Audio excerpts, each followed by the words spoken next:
Mebel qildirayotganda mening tavsiyalarim. Baziz dasturdan foydalanish. Tavsiya qilaman.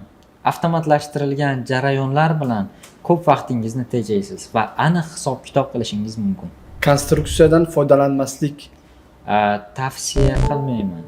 Xatolar bo'lish ehtimoli va xarajatlar ortishi juda katta. Sborka sxemasidan foydalanish. Tavsiya qilaman. Mebelni o'zingiz ham yig'ishingiz mumkin. Shu bois ko'p mijozlarimiz bizga rahmat aytishdi. Modulli konstruksiya qildirish.